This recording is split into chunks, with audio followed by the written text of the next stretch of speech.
Hey Mäuse, herzlich willkommen zu einem neuen Vlog. Schön, dass ihr wieder eingeschaltet habt. Und wie ihr vielleicht im Hintergrund schon sehen könnt, sind wir wieder am Flughafen, denn es geht nach Hongkong.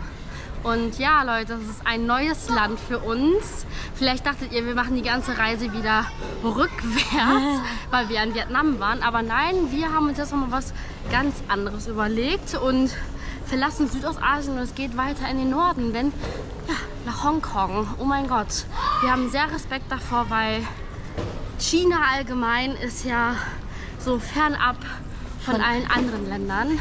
Es sind super viele Websites blockiert, weshalb wir sehr eingeschränkt sein werden. Wir werden natürlich trotzdem vloggen, aber ob wir euch bei Instagram oder WhatsApp am Laufenden halten können, das steht noch in Frage. Wir werden es natürlich probieren, auch mit einer VPN. Auf jeden Fall sind wir super gespannt, wie Hongkong wirklich ist und ob wir da Spaß haben werden und was wir so Cooles entdecken werden, was wir aus Europa oder aus anderen Ländern so gar nicht kennen. Mal schauen. Also ja, lasst es uns gemeinsam entdecken und die Reise jetzt beginnen. Viel Spaß!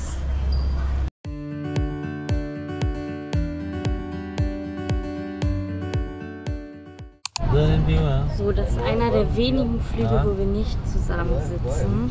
Das ist jetzt ganz hinten und sie sitzt irgendwo da 10 Reihen vor mir. Und ja, Leute, ich wollte noch mal sagen, ich bin richtig aufgeregt, weil China ist so komplett eine andere Welt, glaube ich. Und ich glaube, es wird richtig krass, was wir da alles erleben werden. Aber ich freue mich. Und ja, jetzt fliegen wir erstmal 2,5 Stunden und dann melden wir uns wieder bei euch.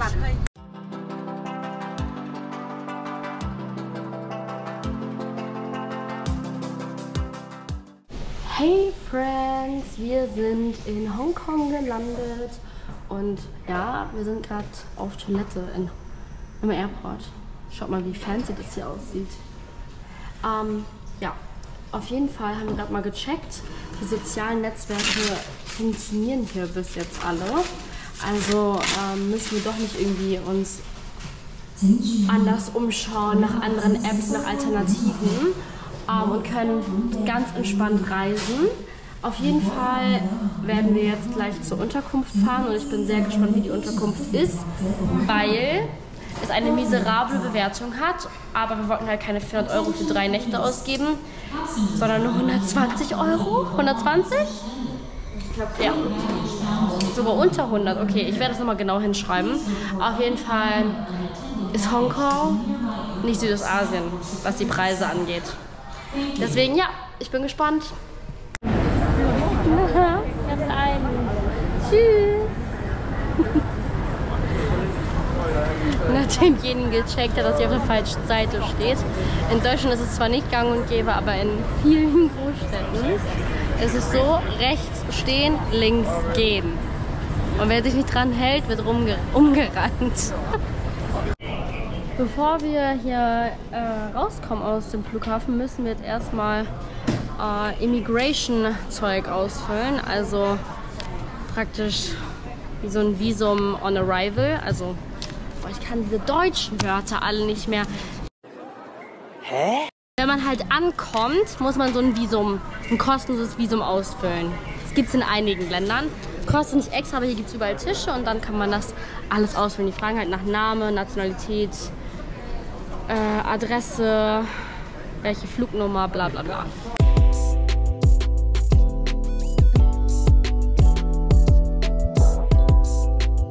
Das ist so eine Ticketstation für den Zug. Und ja, wir haben jetzt die ersten Tickets gekauft bis zum City Center, also bis in die Innenstadt von Hongkong. Gott! Mann, es sind aber auch viele Wörter hier.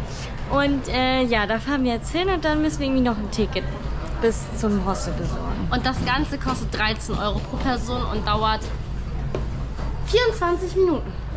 The fastest link to City Center in just 24 minutes. Gut. Let's go! Jetzt müssen wir den nur noch finden, den Airport Express, so heißt es. Hier gibt es noch eine Ticketstation, wo die alle anstehen. Aber wir haben es natürlich ganz flott am Automaten mal selbst gemacht, ne? Da sind wir ja nicht so. Du, wir sind ja nicht von gestern, wir sind ja von morgen. Ja? Stimmt. Wir haben es jetzt geschafft, mit dem Airport Express ins Stadtzentrum zu fahren. Wir sind jetzt hier in der U-Bahn, MTR heißt es hier, und sind auf dem Weg zum nächsten Zug. Und es ist echt riesig hier, oder? Ja, gibt mir Singapur-Vibes. Ja. Wir werden auf jeden Fall wieder, glaube ich, so einiges an Schritte sammeln.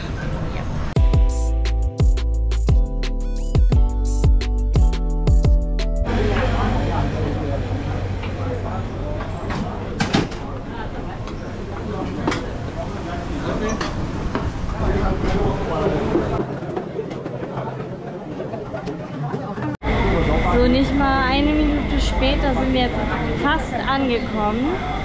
Wir müssen jetzt im 10. Stock und hier ist sogar einfach eine Schlange vor den Fahrstühlen, weil hier so viel los ist. Ja, wild. Wir sind einfach in einer Mall. Ja. Hier sind einfach Hotels, Restaurants, Gästhäuser, Wohnungen. Hammer. Hammer. Ich bin gespannt aufs Zimmer. Was? Sehr interessant hier. So, wir sind jetzt im Hostel angekommen und es ist sehr interessant hier. Wir werden gerade zum Zimmer gebracht.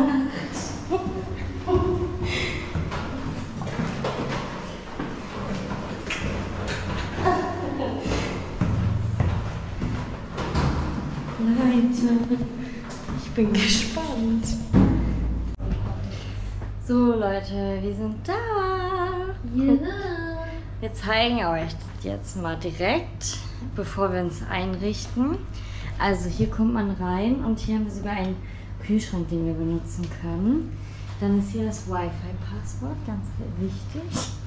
Hier sind die ganzen Zimmer. Und hier ist unser Apartment. Das ist unseres. Hier kommen wir so rein halt. Und dann bist du drin. Und dann bist du schon mittendrin. Ja, das ist es. Hier das Bad. Zeig mal die Toilette. Ja. Öffnen. Ja, doch sauber. Mhm.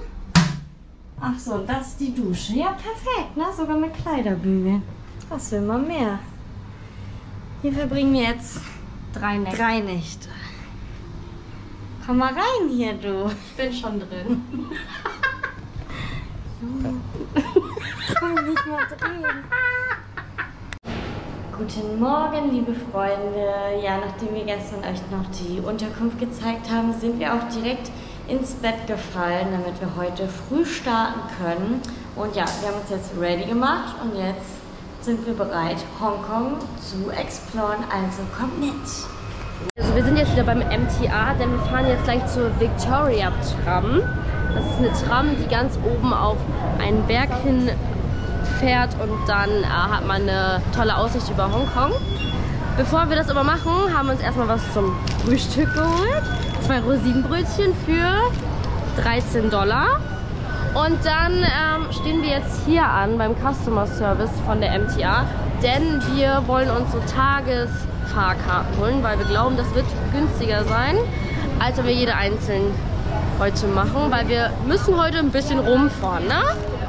Heute steht einiges auf dem Zettel. So, erstmal gucken wir uns den Kuchenladen an.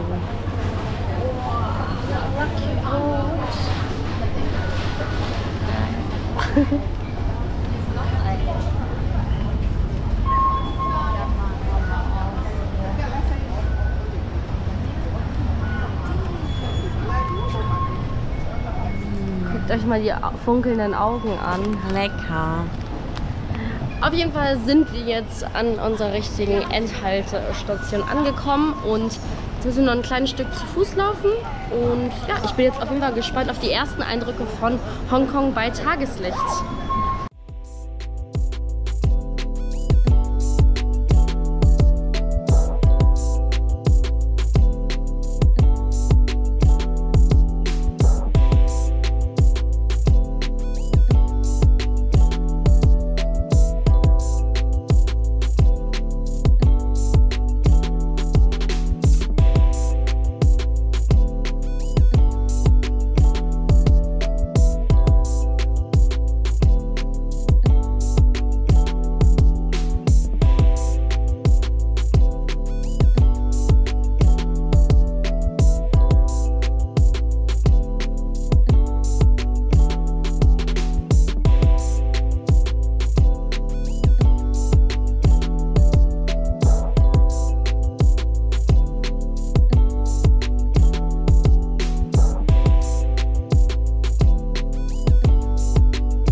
So, wenn man oben ankommt, geht es jetzt erstmal durch den Souvenirshop.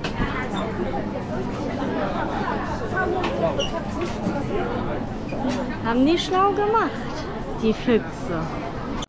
Selena hat natürlich auch direkt was gefunden, und zwar gibt es für sie eine neue Cappy. Hongkong. Ja, The Pearl of Orient. Das glaube ich hier wie so ein Celebrity rum. Nice. Geil.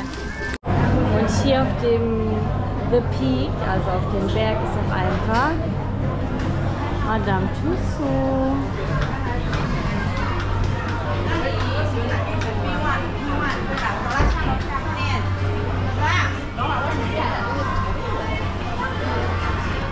Also Selena sammelt jetzt Ostereier. Ostern ist zwar schon vorbei, aber naja. Ich weiß auch nicht, was sie da macht. Ja. Vielleicht gewinne ich gleich was und dann staunst du schlecht. Was denn, ein Osterei oder was, ey?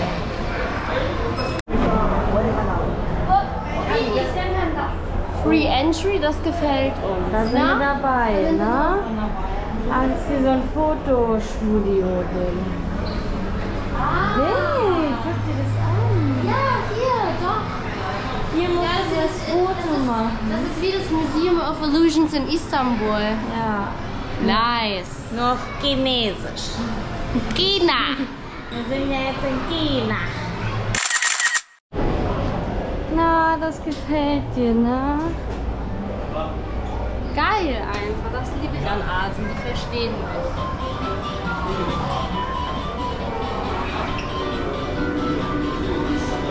Ja, hier geht's richtig ab.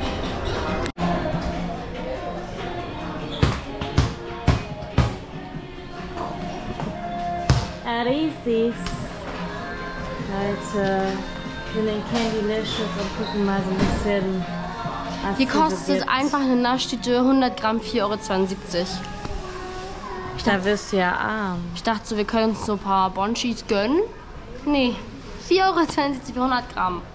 Also, da waren unsere Rosinenbrötchen eben günstiger, ne?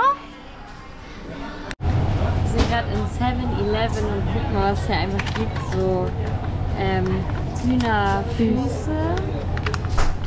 Und was gibt's noch? Chicken Wings, aber es ist alles so getrocknet, ist halt nicht gefrischt. Komisch, das Ente. sieht auch ganz seltsam. Ei oder was? Keine Ahnung. Stimmt, aber alles in so einer Chips-Packung. Ja, ganz komisch. Naja, wir bleiben lieber bei 2 Getränken. Übrigens ist hier Wasser teurer als Eistee.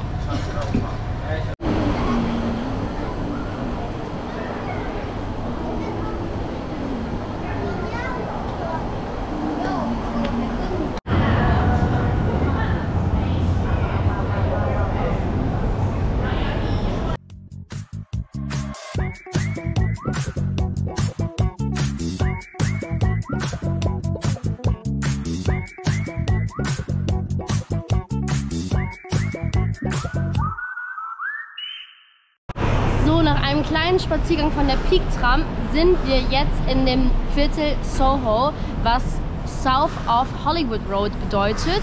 Und dieses Viertel ist bekannt für Kunstgalerien, viele Cafés und Restaurants. Und hier schlendern wir jetzt ein bisschen durch, bis es dann von hier aus weitergeht. Hier kann es dann auch schon mal passieren, dass man für ein Restaurant an der Schlange anstehen muss, weil es internationale Restaurants sind mit Michelin-Sternchen, weltweit bekannte Köche sind hier am Start. Also ja, das kann dann schon mal vorkommen. Und so sieht das dann alles aus.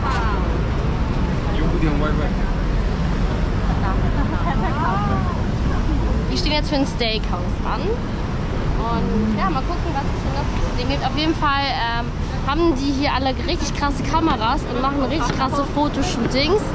Also die sind hier echt am Start. Oh, guck mal, das sieht auch cool aus.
wir sind jetzt wieder drüben auf dem Festland und wir gehen jetzt zur Avenue of Stars. Das ist hier eine Promenade mit Handabdrücken auf dem Geländer von berühmten Menschen. Und ja, wir schauen jetzt mal, wer so da seinen Handabdruck hinterlassen hat.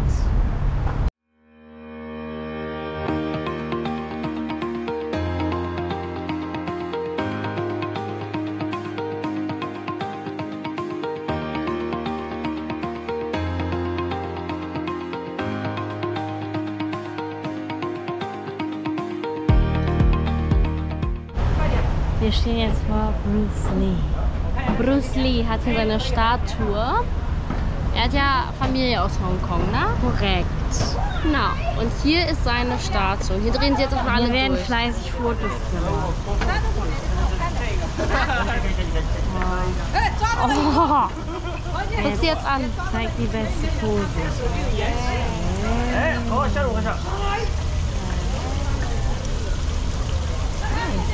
Hier wird das perfekte Foto geschossen.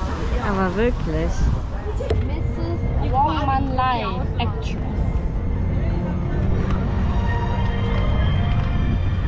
Mr. Wu Chi Lin, Director.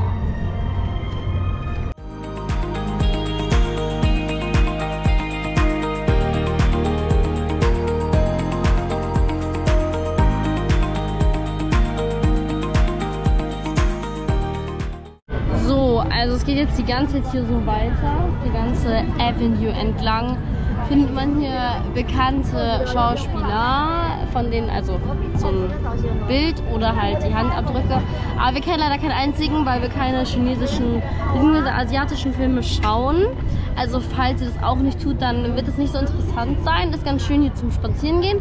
Aber wenn ihr natürlich ein Fan seid, dann machst du, ne?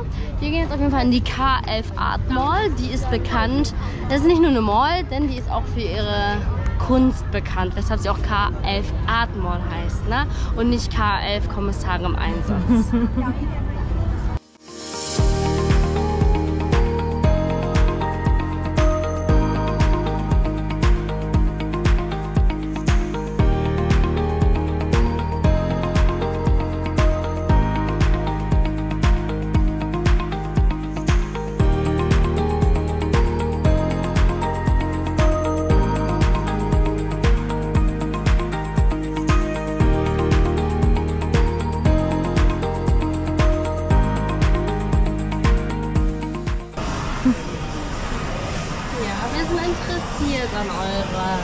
Interessiert an eurer Ausstellung. Auch wenn wir nicht so künstlerisch aussehen heute, ne? Heute vor allem. Naja, es ist der Look halt, ne? Wir kommen halt von der Insel. Flipflops, Touri-Cap, schwarzes Kleid, ne? Bei jenen auch nicht besser. Elegant gewollt, aber dann noch verrückt. Ja, aber auch bodenständig, das bin ich. Warum? Nicht. Nee, aber komm, wir sagen nochmal. Okay. Warum nicht? Das bin ich. Ein bisschen verrückt, aber dennoch bodenständig. So Freunde, wir sind zurück beim Victoria Harbour. Wir haben zwischenzeitlich kurz mal irgendwie unser Wäscheproblem beiseite gepackt. Wir haben unsere Wäsche nämlich abgegeben, war in Vietnam einfach nicht möglich zeitig, deswegen haben wir das mal kurz erledigt. Und jetzt sind wir hier zurück am Hafen, denn wir wollen uns die Symphony of Lights anschauen. Das ist eine Lichtershow und ja, die geht um 8 Uhr jeden Abend los. Es ist jetzt noch eine halbe Stunde bis dahin und schaut mal bitte, wie voll das jetzt ist. Wir waren heute Nachmittag hier und da konntest du wirklich weit in die Ferne schauen. Schaut es euch jetzt an.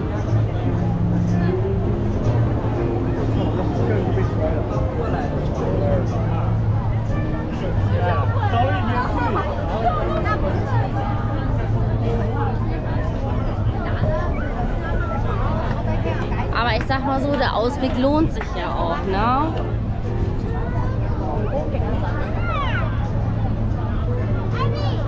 So Freunde, die Show läuft noch und ja, es war, glaube ich, die schlechteste Lightshow, die wir je gesehen haben. Die schlechteste Großstädtenshow, weil ja keine Musik, kein Feeling kommt rüber. Alle halten halt die Kamera hin, aber ja, weiß ich nicht. War jetzt nichts. Also ich glaube, es ist jetzt zu Ende, aber ich merke keinen Unterschied wie zur Show. Nee. Eigentlich passiert da nicht viel. Nee, also lohnt sich nicht, muss man nicht machen. Nee. Wenn man was Besseres um die Uhrzeit vorhat, dann do it. Aber nichtsdestotrotz ist es wirklich nochmal ein richtig geiler Ausblick auf die Skyline. Ja, aber ihr müsst nicht Punkt 20 Uhr hier sein, wenn es richtig voll ist. Dann kommt ein bisschen später lieber her. Das können wir auch machen. Ja. Ja. Na, wir holen jetzt unsere Wäsche ab und dann essen wir irgendwas. Ja. Ja? Ja. Gut.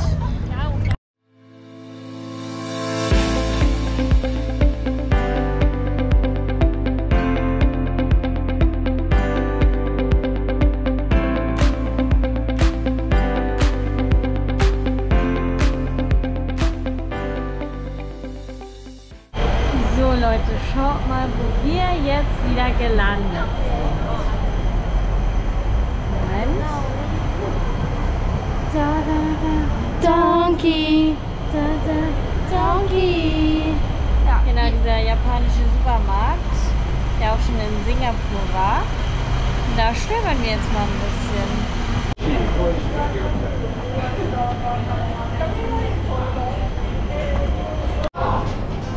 Wer möchte Erdbeeren für 7 Euro? Wir nicht. Donkey!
Der Markt ist so groß, ich habe mich schon gefühlt verlaufen und ich habe Selena verloren.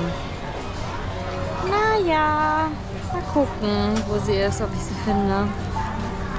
So Freunde, wir sind etwas fündig geworden. Wir haben uns einmal so Rosinenbrötchen, Hotdog-Brötchen und Käsebrötchen geholt für jeweils 1,10 €. Die essen wir aber nicht heute, keine Sorge, die sind für morgen. Denn morgen sind wir den ganzen Tag unterwegs auf den Beinen, eigentlich so wie heute, aber nur mit viel mehr Spaßfaktor. Aber wo es dann genau hingeht, das erzähle ich euch am Ende des Videos. Leute, wir haben unsere Wäsche gerade abgeholt und der Besitzer hat mir jetzt hier so Kimchi mit scharfer Soße mitgegeben, einfach so richtig random. Na, das probieren wir jetzt auf dem Weg zu einem Dim Sum Laden, den er uns auch empfohlen hat. Gut, dann probieren wir mal.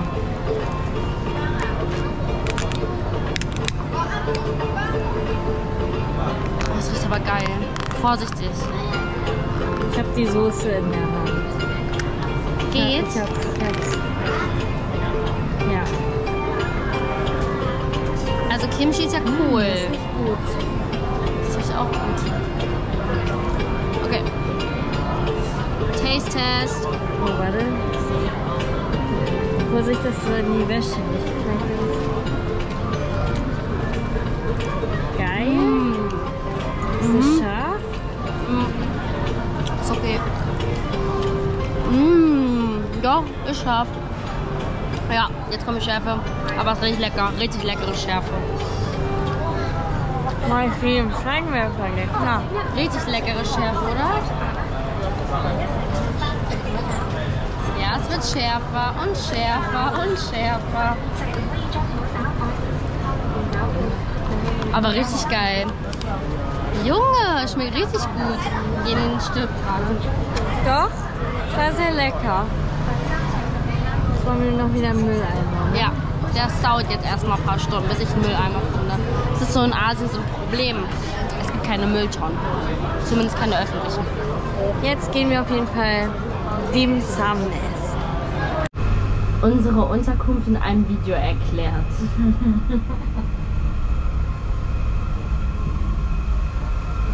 Wenn ihr das riechen könntet. Sind wir da? Ich bin immer noch geschockt, dass wir 40 € pro Nacht bezahlen. Und wirklich,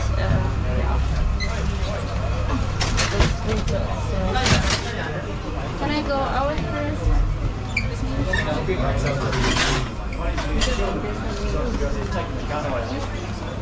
No, he's.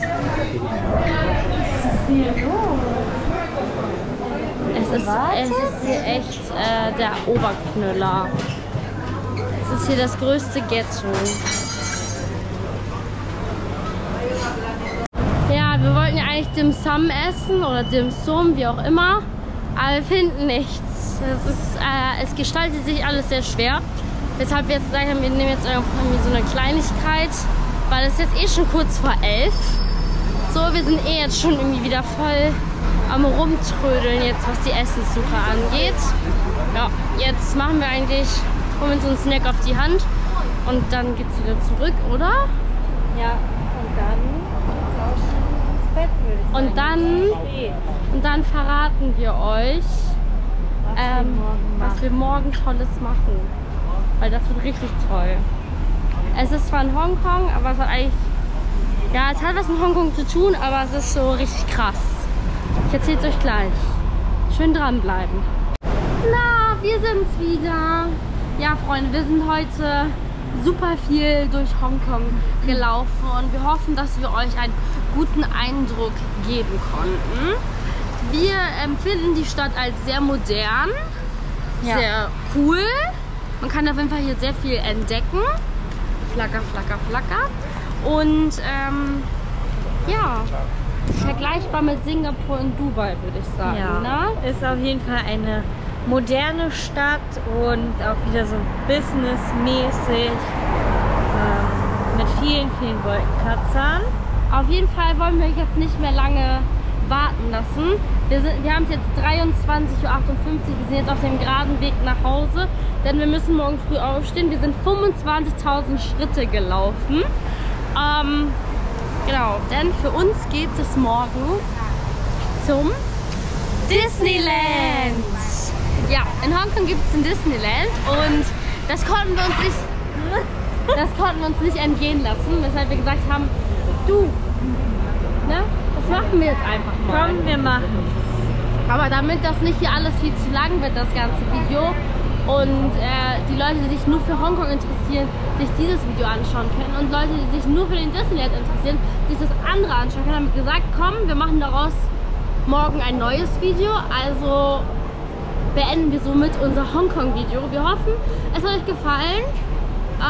Lasst ein Like da und natürlich Lasst ein Like und ein Kommentar da und abonniert unseren Kanal, wenn ihr es noch nicht getan habt. Ansonsten schönen Abend euch noch und bis nächste Woche dann vom Disneyland. Ciao!